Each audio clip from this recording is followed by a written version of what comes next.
Hello and welcome, I'm your Code Monkey. Look what I got, something really awesome. It's a Unity Tips trading cards game. This is a really interesting card game that has Unity Tips. It is made by Binary Impact.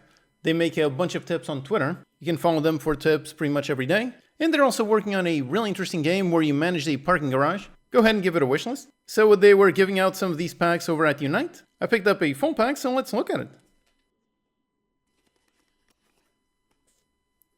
So yep, these are the cards, really nice. So it's a pack with 55 cards.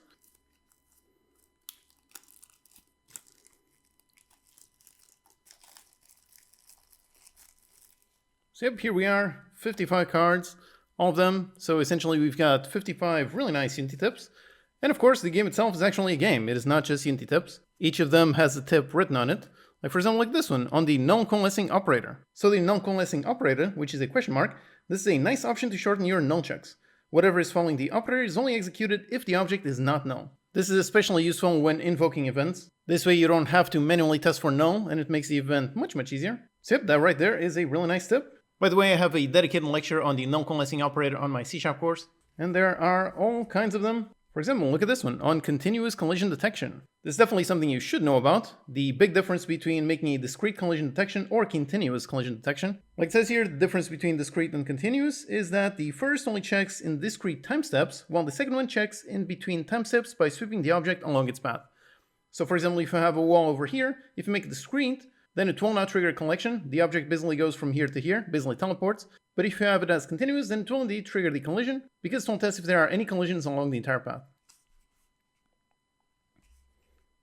Or look at this one, really nice. Did you know that every single component you have, you can add a little question mark button, and you can customize where your script will go to some kind of URL. So if you make your own custom scripts for some kind of custom tool that you're making, you can use the help URLs in order to direct people onto your official documentation. Or here is a nice simple tip. You can press Shift-H in order to isolate the selected object on scene view. This is especially handy when you're working with ProBuilder. Or what about this one? Did you know you can mark something as dirty? This is really useful when you make all kinds of editor tools. You can mark something as dirty, and in turn that will tell Unity that something was unsaved. You have unsaved changes, which in turn puts a little asterisk on the title name. So you can use this to make sure you don't lose any unsaved changes. And yep, as you can see, tons and tons more tips. Look at this, colors. Do not return null. Cat content. Okay, these are nice. So it's not just Unity tips. And yep, the whole thing, the whole pack, 55 cards, a bunch of tips, all really awesome. And like I said, this one is actually a game. So you can see the game rules. Basically, it can be played on multiple grid sizes. And the way it works is quite simple, but actually is pretty nice. I really like this game design. It is simple for someone to learn. You can learn how to play it in a few minutes. And you can play it with pretty much any number of cards. You don't need a full deck. Basically, it's all about the numbers on the cards. These numbers represent strength, and then the card with the higher strength naturally wins. So for example, if I was playing, let's say I play this card, so I play it like this, facing my direction, then someone else plays this card, so they place it facing their direction. So over there, 7 does beat 4, so rotate it around, and now they own 2 cards. Basically keep playing until someone owns all the cards on all the positions in the entire board. So yeah, really awesome, really cool, nice and fun to play. I played a few times at Unite, it was pretty nice, and actually got some special super rare ones. So these are the cards that I got on last year's Unite, so 2023. So I've got a super rare edition.